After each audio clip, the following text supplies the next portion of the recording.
Hi again then guys, and welcome to the third episode of Ultimate Exotics on Forza Horizon 3, the review series for the world of, as the name suggests, top tier exotics. And this particular vehicle, the Pagani Huayra BC, has a lot to live up to.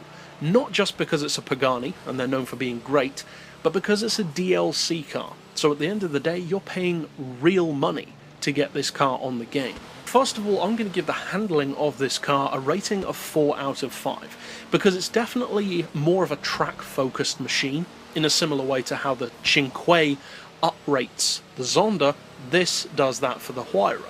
At the same time though, it's not the best handling of supercars by any means, and for a vehicle that is as light as this one is, it actually feels a little bit heavy through the corners, even without all-wheel drive.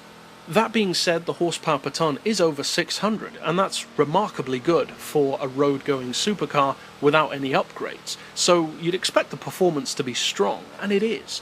Now, speaking of that performance, in particular, first of all, acceleration, I'm going to give it another 4, because although it's not bad by any means, it's quite simply not as powerful, even in fully tuned form, as many of the other supercars in the game are, and it's just not as quick as many of them.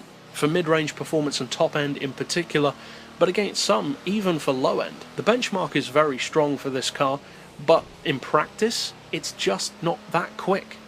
And as far as top-end speed as well, I'm going to have to give it another 4, because although you can get it up to around 267, which isn't bad at all, it takes a little bit longer to get there than some of the other supercars that have 13, 14, 1500 horsepower, because it is a less powerful machine with more aerodynamic downforce appendages working against it.